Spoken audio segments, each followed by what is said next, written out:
I used to think all babies looked alike, but when I had my own kids, I began to understand that the gene pool is real. First of all, about the same time my daughter was born, we had baby Zoe, the niece, born, and when I saw her picture, I couldn't believe it.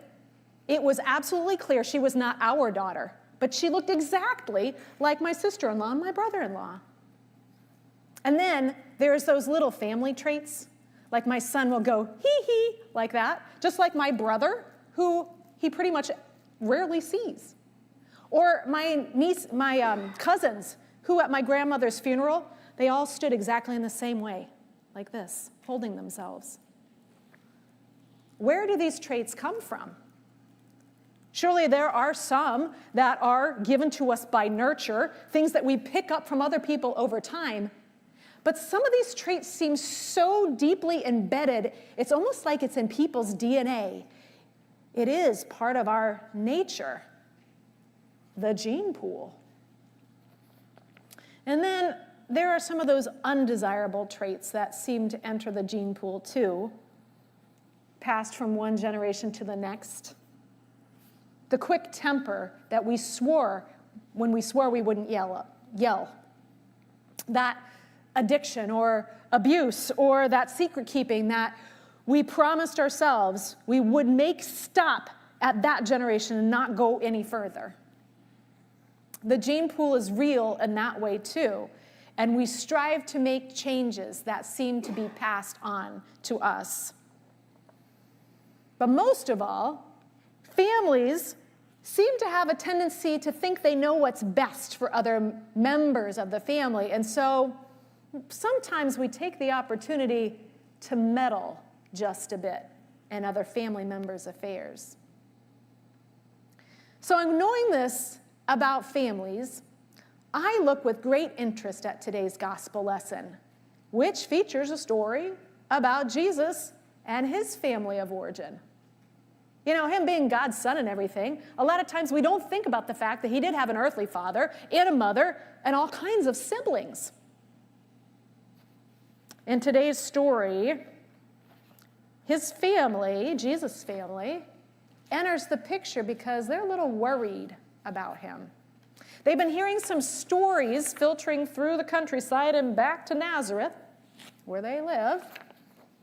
And Jesus is sick, mentally deranged, perhaps claimed by Satan himself. And so, like good family, they come to rescue Jesus and bring him home, so at least he'll have one proper meal. Except that Jesus will have nothing of it. Who are my mother and brothers, he asks. And looking around at the crowd gathered to hear him teach, he says, here are my mother and brothers. Whoever does the will of God is my mother and brother and sister. And he did not go home with them.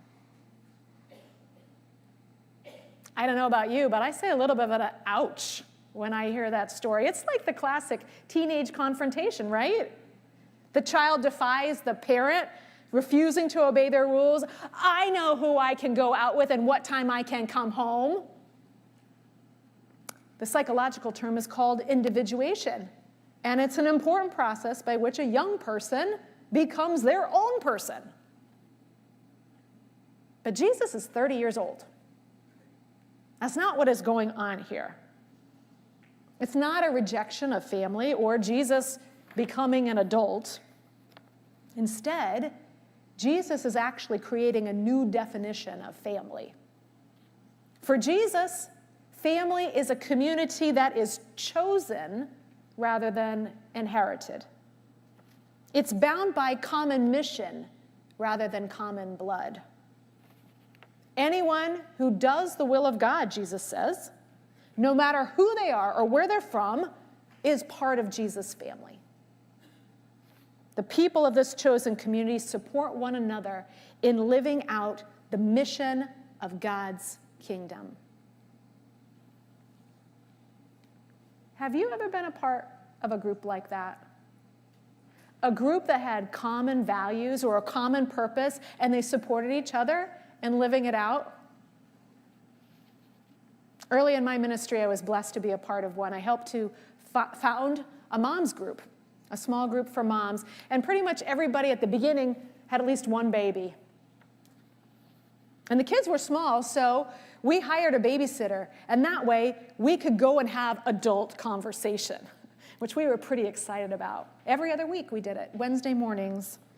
And we studied together and prayed together and thought about parenting. And wouldn't you know, life happened. All kinds of things cropped up in people's lives. Marital troubles, parenting troubles, psychological issues, infertility. And these women stuck it out together. They showed up for each other. And as a result, all of us were shaped to be stronger parents, stronger Christians, and dear friends in Christ for one another. We loved this group so much we felt like our husbands were left out. And so we actually started a short-term group so that they could participate in a study when the kids were babysat. The group went on strong for 10 years. But our kids were growing up and they were in school and they got into activities, and so we were spending more time shuttling them from place to place. And on top of that, many of us had been stay-at-home moms and we were now back at work. So we had to shift from Wednesday mornings to Friday nights. And I don't know about you, but if you've been busy all week long with work and shuttling young people from place to place, Friday night is the time you just need to sit at home. And so gradually, we stopped meeting as frequently, and the group petered out. And in fact, people moved away, like me. I still am in touch with a handful of those moms. The family of that small group helped to shape the person that I am today.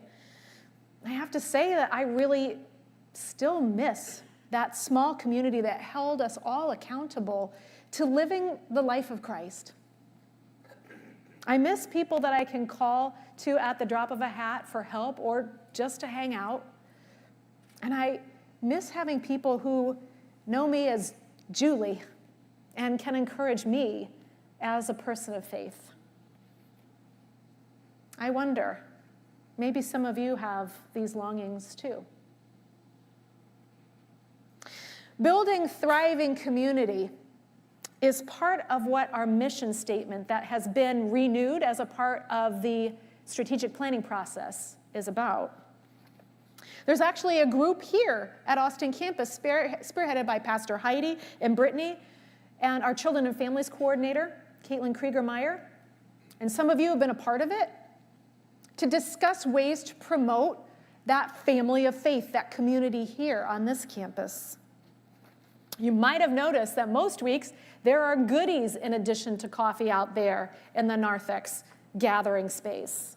And that is done purposefully, not just to sugar us up, which can't complain about that, but to detain us long enough to be able to meet someone else and to share a little bit about our day or our week or to learn a new name. That's the real purpose of the food in our gathering space, to promote community. We're also planning a family Sunday school to launch this fall, because consistently when families come here, they want to know, what are we doing for kids? But there is room for more community building, more bonds, more opportunities to know one another and to be known. And you all have ideas. Gatherings after church, play dates on the playground, new small groups, work days like coming up this weekend, Saturday. You can learn quite a bit about someone while you pull weeds together. There are many ways to grow together as a family of faith. And let me tell you, the effort is worth it. It is a risk. It is a risk to come to something where you don't know anyone. It's a risk to introduce yourself, especially if you've introduced yourself to that person and you still don't know their name. I hate that. But you're in good company. It's a risk to share something of yourself. But it's worth the risk, because when you do, you find other people who want to be known and to know you, who want to share Christian values together and to support one another in living them out. You know, we ought not take for granted what this Christian community of Epiphany Lutheran Church represents. The world values getting ahead, but we value Jesus' generous love and his selfless service. In a time of great division, where people line up under different headings, pro and con, left and right, we practice welcoming all people and trying to bridge these divides by respecting that people stand in different places and that we can love one another even when we disagree. We are intentional about being an intergenerational community, whereas most of society is segmented into ages and stages and abilities. We're about welcoming everybody at whatever age, stage, or ability they are at, and celebrating that they have gifts to share. These are things that you don't find everywhere, and so it is worth appreciating them and cultivating them here and taking the risk to be a part of it. People come to church to be part of a community, to be known and to know others, to belong. They want a place to raise their kids. They want to pass on the values that the Christian faith represents. They want to connect to others and give and receive support. Building thriving community is part of our new mission statement because, according to Jesus, the fundamental need is to be part of a community, to be part of that extended family of faith. Last fall, we launched a new women's Bible study small group, and they met at 7 a.m. on Wednesday morning on Zoom. Luckily, I could show up in my pajamas, and no one seemed to mind, at least from the neck up. One of the members expressed how the bonds of community were important to her and how she experienced it in this group. This is what she said. I have loved getting to know women that normally may not have been able to interact with me. Sharing our highs and lows and having this group genuinely care and give emotional support along with prayer has given me hope and strength. If you're interested, like me, in this kind of connection and growth, I invite you. Join the discussions that are happening here at Austin. Sign up for membership growth or faith formation, those theme teams that are forming right now as part of our strategic planning implementation phase. Or perhaps come on Saturday and pull a few weeds with us. Look for a new small group that will be a summer offering a little bit later this summer. There are numerous ways that you can take a risk and build a few bonds. Because in the end, Jesus wasn't trying to disparage human families or his own family. He loved his family. And in fact, on the cross, entrusted his own mother to the disciple John. Instead, Jesus wanted to expand the definition of family beyond mere economic realities and the need to raise children, beyond inherited kin, to include all people and to focus on faithfulness to the values of God's kingdom. That's the invitation we have today. To go beyond the gene pool and to be intentional about being a part of Jesus' family. to find ways to build thriving community here at Epiphany, and to welcome other people into it. May we all experience the connection, the solidarity, and the joy of sharing Jesus' mission of doing God's loving will in the world. Amen.